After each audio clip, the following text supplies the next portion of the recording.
एक भाई ने अपनी बहन के लिए कुछ ऐसा किया जिसे देख सभी हैरान हो गए। सुबह की पहली किरण ने अभी आहें भी सही से नहीं भरी थी कि पूरे घर में पिताजी के चिल्लाने की आवाज़ गूंजने लगी। पिताजी ने प्रिंस को जोर से आवाज़ लगाई। प्रिंस ने पिताजी की आवाज़ को अनसुना करते हुए अपना मुंह फिर से रजाई में ढक लिया। पिताजी ने फिर से एक बार चिल्लाकर प्रिंस को आवाज़ लगाई। आवाज़ के चिल्लाने में इस बार गुस्सा साफ झलक रहा था। प्रिंस ने मौके की नज़ाकत को समझते हुए झटपट रजाई को साइड कर पिताजी की तरफ दौड़ लगा दी। पिताजी के पास आकर प्रिंस पूछता है, क्या बात है पिताजी? पिताजी ने प्रिंस से कहा कि तुझे पता नहीं है क्या, आज तेरी बहन रौनक आ रही है और इस बार वह अपना जन्मदिन हम सबके साथ ही मनाएगी। और अब तू जल्दी से जा और उसको स्टेशन से लेकर आ। हाँ, और सुन, तू अपनी नई गाड़ी लेकर जा जो तूने कल खरीदी है, उसे अच्छा लगेगा। पिताजी की बातें सुन प्रिंस उनकी तरफ देखता है, लेकिन मेरी गाड़ी तो मेरा दोस्त ले गया है और आपकी गाड़ी भी ड्राइवर ये कहकर ले गया कि गाड़ी की ब्रेक चेक करवानी है। एक बार को पिताजी समझ नहीं पा रहे थे कि अब क्या किया जाए। थोड़ी देर सोचने के बाद उन्होंने प्रिंस से कहा कि वह स्टेशन चला जाए, चाहे गाड़ी को किराए पर करके, क्योंकि उन्हें लग रहा था इससे रौनक को खुशी मिलेगी। पिताजी की बातें सुन प्रिंस कहता है, अरे वह अब बच्ची थोड़ी ही है, अब खुद भी तो आ सकती है ना, उसे लेने स्टेशन जाने की क्या ज़रूरत है, वह ऑटो या टैक्सी पकड़कर खुद आ जाएगी, आप चिंता न करो। प्रिंस की बातें सुन पिताजी उसकी तरफ देखते हैं और कहते हैं, तुझे शर्म तो आ नहीं रही होगी? ऐसा कहते हुए घर में दो दो गाड़ियाँ होते हुए भी घर की बच्ची ऑटो में आएगी? अब पिताजी की बात सुन प्रिंस के पास कोई जवाब नहीं था, लेकिन वह फिर भी पिताजी से न जाने के लिए कहना चाहता था, तो इसलिए उसने कहा, ठीक है आप जाओ, मुझे बहुत काम है, मैं नहीं जा सकता। इस पर पिताजी तपाक से बोले, तुझे अपनी बहन की बिल्कुल भी फिक्र नहीं है क्या? शादी हो गई तो क्या बहन पराई हो गई? तो क्या अब उसको हम सबका प्यार पाने का हक नहीं रहा?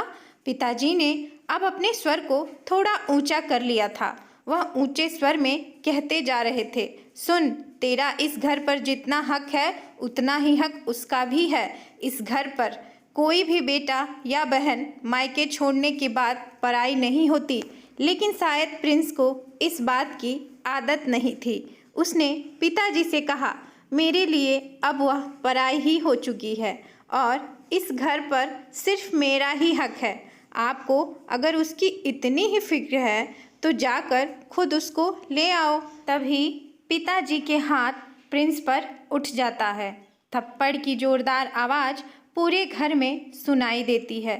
थप्पड़ की आवाज़ और पहले से बाप बेटे की बहस को सुन रही प्रिंस की माँ दौड़कर दोनों के बीच आ जाती है।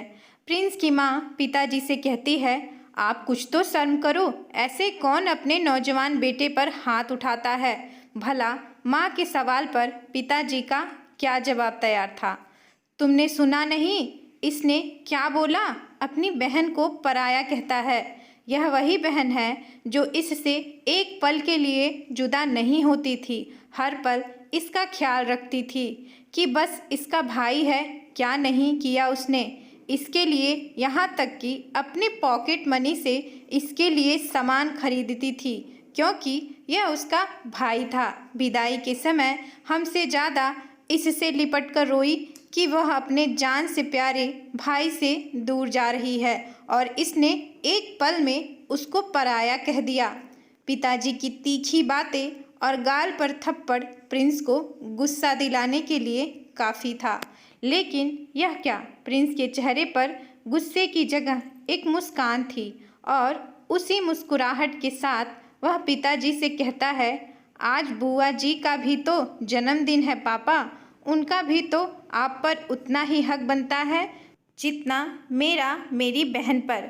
वह कितनी बार इस घर पर आई होंगी, लेकिन हर बार वह ऑटो पकड़कर भी वापस गईं। आपने कभी भी उनको अपनी गाड़ी से स्टेशन तक नहीं छोड़ा और न ही कभी लेने गए। आज वह थोड़ा तंग हालात में हैं, तो क्या आप उनका साथ छोड़ देंगे? आज वह इस हालत पर हैं, लेकिन कल वह भी अमीर थीं। आपको, मुझको, हम सबको उन्होंने ज़रूरत से ज़्यादा प्यार और इज्जत दी है और दिल खोलकर उन्होंने हमारी हर मदद की।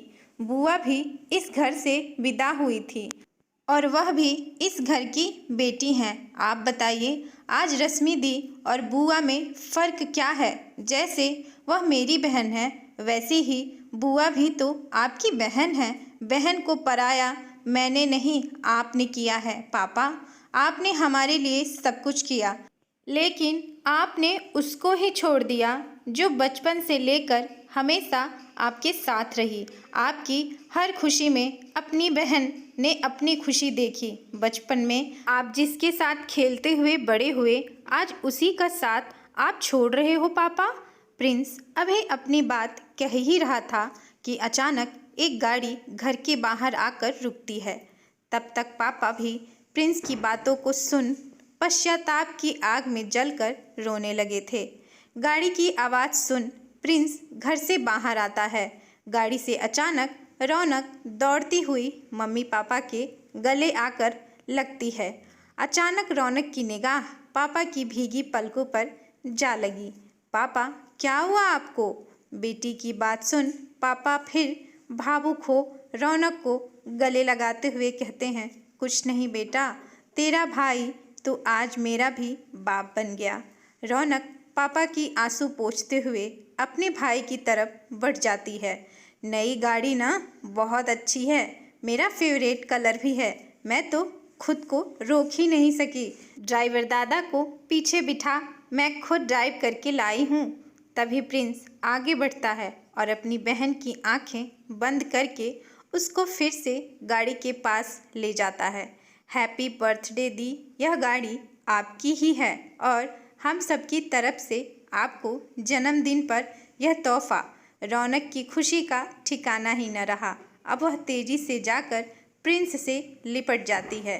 तभी एक बार फिर एक गाड़ी के आने का हॉर्न सुनाई देता है। उसमें से प्रिंस की बुआ उतरती हुई नजर आती है।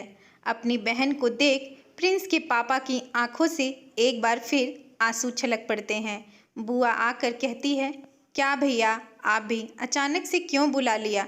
न कोई फ़ोन, न कोई खबर, आप ठीक तो हो न भैया? तभी प्रिंस दौड़कर पास के कमरे में रखा एक केक ले आता है। हैप्पी बर्थडे बुआ जी। बुआ ने जैसे ही प्रिंस के मुंह से ये शब्द सुने, उनकी आंखों से खुशी के आंसू छलक पड़े। तुमको याद था मेरा बर्थडे? इससे पहले प्रिंस कुछ बोल पाता, पापा ने आकर प्यार से बुआ को गले लगा लिया और जन्मदिन की बधाई दी। बुआ की आंखों से निरंतर खुशी के आंसू बहे जा रहे थे। वह आज अपने पिता की सूरत अपने भाई में देख रही थी। सालों बाद किसी ने उसका बर्थडे मनाया था। दिल ही दिल में वह भाई के लिए अब तक लाखों दुआ कर चुकी थी। अपने भाई से लिपटकर बुआ ने कहा, आज मुझे ऐसा लगा कि पिताजी जिंदा हैं और वह मेरे भाई की सूरत में हैं। भगवान की शुक्रगुजार हूँ जो मुझे पिता जैसा ख्याल रखने वाला भाई दिया। ईश्वर करे मुझे हर जन्म में आप ही भैया मिले। अब पापा प्रिंस की तरफ देख रोने लगे। आज बहुत सारी खुशियाँ उनके परिवार में एक साथ जुड़ी। उनके बेटे ने आज उनको बहन का एहसास करा दिया। अब बहन पराई नहीं, अपनी सी लगने लगी थी। शायद मैं ही उसको पराया कर बैठा था। उन्हें अब पूरा यकीन था कि उनके इस दुनिया से जाने के बाद उनका बेटा अपने रिश्तों के धागों को मजबूती के साथ पिरोए रखेगा। दोस्तों, बेटी और बहन ये दो शब्द ही नहीं बल्कि पूरा संसार है, जिनके एक के बिना अपना बचपन अधूरा रहता है। लेकिन शादी के बाद वही किसी की पत्नी तो किसी की भाभी और किसी की बहू बनकर रह जाती हैं और हम उसको खुद से दूर करते चले जाते हैं। एक बार अपनी बहन बेटी को फिर से उसी बचपन की यादों में पुकार के तो देखो, खुद बचपन की मीठी याद में खो जाओगे। लगाओ उसको गले से, क्योंकि बचपन के भाई को याद कर शायद वह इस बार मायके आई हो। तो इसी के साथ ये कहानी समाप्त होती है। आशा करती हूँ कि आपको ये कहानी बेहद पसंद आई होगी। अगर पसंद आई है तो कृपया वीडियो को लाइक और सब्सक्राइब करें चैनल को, और इसे अपने फैमिली और अपनी बहन को ज़रूर शेयर करें। तो फिर कल मिलते हैं किसी और नई कहानी के साथ। तब तक के लिए नमस्कार। जय माता दी।